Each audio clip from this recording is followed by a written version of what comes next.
Lamentablemente el discurso ideológico que luego se ha ido dando durante los 14 años del anterior gobierno es mantener al ciudadano en estado de pobreza, pobreza espiritual, pobreza ideológica, pobreza educativa, manejo masivo del ser humano, con el objetivo de tener vivo un discurso. Los pobres, nosotros somos los salvadores, hacemos leyes, vendemos esto, vendemos el otro, nos endeudamos por ustedes, por los pobres. Pero los pobres nunca dejan de ser pobres. Se siente, ¿por qué? Si dejarían de ser pobres, perderían el discurso, ya no tuvieran el asidero de decir nosotros luchamos por los pobres. ¿Por quiénes ya lucharían? Nuestras producciones internas y consumo interno sigue en las mismas condiciones de hace 15 o 17 o 20 años atrás. Nuestras exportaciones han crecido en un 5%, como una exageración. No tenemos hospitales, no tenemos carreteras, tenemos un gravísimo problema de salud. Nuestro aparato productivo, no tenemos empresas que produzcan nada. El 80% de los productos que consumimos vienen de los países limítrofes. Nosotros exportamos solamente materias primas. Y ahí vamos a llegar, porque todo este tema de la nueva Constitución es una receta cubana, venezolana y española. Exactamente. Mario, tiene esos tres componentes. Estos son los tres panaderos o los tres sastres que hicieron un traje a medida. Perfecto. ¿Para qué? Para transportar el socialismo del siglo XXI, el Foro de Sao Paulo y todo eso. Esta Constitución, además de esta parte económica, de la parte religiosa, la parte cultural, también va un poco más allá, con graves conflictos. Es decir, se instaura un nuevo sistema de elección de jueces, de fiscales, para poder constituir el tercer poder del Estado, que es el Poder Judicial, o la Corte Suprema de Justicia, el Consejo de la Judicatura, la Magistratura de la Nación, etcétera, etcétera. Y se pone una modalidad para que todos estos componentes del Ministerio Público sean elegidos por el pueblo.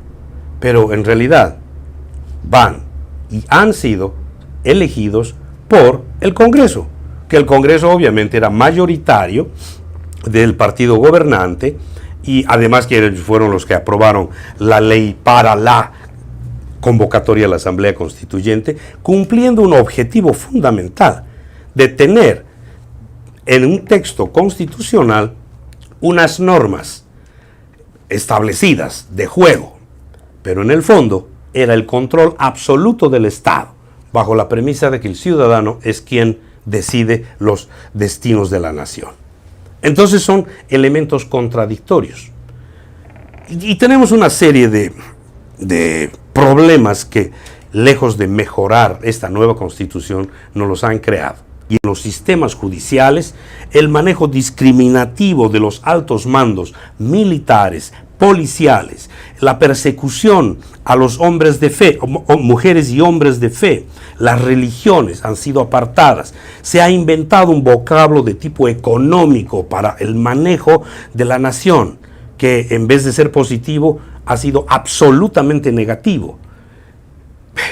Muchos analistas internacionales, y me atrevo a citarlo al señor Oppenheimer, él dice: es imperdonable que Bolivia, habiendo tenido semejante riqueza en los últimos años, gracias al precio del petróleo, hoy tenga que ser endeudado de tal manera que nunca en la historia hemos tenido una deuda externa de 15.000 millones de dólares. Y peor aún, es mentirle al pueblo y robarle al pueblo. Esta es una parte negra de la historia, porque en vez de que Bolivia crezca con esos grandes ingresos, Bolivia está endeudada, Bolivia está sin dinero, tenemos problemas económicos y estamos a punto de entrar en una crisis, esa es la pura verdad. Pero producto del manejo desmedido, del robo. Ustedes lo saben, y ese es un poco un comentario saliendo de esta lógica de nuestra conversación con Mario. Inclusive el gobierno boliviano ha solventado económicamente a Podemos en España. Exactamente, eso ha salido en la prensa internacional. Ok. Esas son cosas muy conflictivas. Volviendo al tema de las naciones, en ningún momento durante estos 14 años, casi 15 años de gobierno, del periodo anterior de gobierno, nunca hemos escuchado que una nación se hubiera pronunciado en pro o en contra de alguna medida nacional. Entonces, en todo caso, esas 36 nacionalidades o naciones que existen constitucionalmente en Bolivia, en la pragmasis no existen. No hay nada. Ese es un discurso de tipo ideológico. En muchas oportunidades a nivel personal, a nivel académico, pues yo he discutido y analizado mucho este tema. Y pues me dijeron, en una manera contundente y concluyente, hemos venido a romper y destruir todo lo que antes había.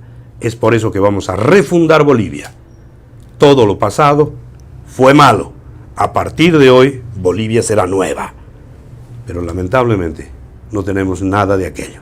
Al contrario, en vez de ir adelante, nos hemos estancado y en muchas cosas hemos ido muy, pero muy atrás.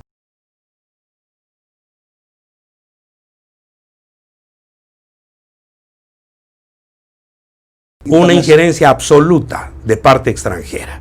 Obviamente Chávez, Fidel Castro, que todavía estaba con vida, Lula, ¿no? probablemente. Lula da Silva en el Brasil, Correa en el Ecuador, ¿no? Se forma el triángulo del mal, que le han venido a llamar muchos analistas y comentaristas políticos internacionales, gestan todo ese gran cambio. Obviamente dicen que la persona que dirigió este gobierno durante estos años en Bolivia fue alumno de estos grandes hombres. Y ahí también tenemos otro elemento demasiado negativo, es algo que nos ha dolido y nos duele en este momento en Bolivia. Viene esta nueva administración de quienes reforman la Constitución, destruyen el Estado boliviano, etcétera, bajo esos grandes paradigmas ideológicos del socialismo, la igualdad, los pobres, etcétera, y la destrucción de lo ya construido, buscando supuestamente un gran Estado plurinacional, y se sube a 25,000 hectáreas de cultivos de coca aprobados. Entonces, ¿qué es lo que sucede en Bolivia? Lo vemos, tenemos informes de muchos organismos internacionales, de gobiernos amigos a través de sus agencias de cooperación que han estado y están trabajando durante, bueno, ahora en este último y en el actual gobierno, que se ha demostrado que el 100% de esa coca, de esa producción ilegal, va al mercado ilícito del narcotráfico. Bolivia ha creado, lamentablemente, me corrijo, el gobierno ha creado un subestado de productores de coca. Bolivia es un ejemplo.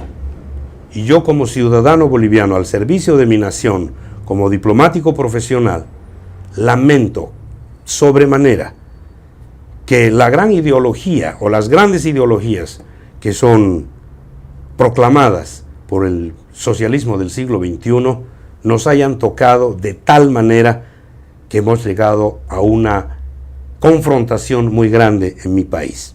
Y quisiera que le sirva de ejemplo a la comunidad internacional y principalmente a los países vecinos de la América del Sur. Bolivia ha vivido y va a vivir todavía algunos episodios que van a ser dificultosos. Durante 14 años del gobierno de Evo Morales, Bolivia ha sido, vale el término, creo que es muy cervantino, ha sido manoseada con manos sucias. Bolivia ha sido gobernada por una banda delincuencial, no por un partido político, basado en una parte ideológica socialista que quería destruir absolutamente todo para tener el control total de la nación.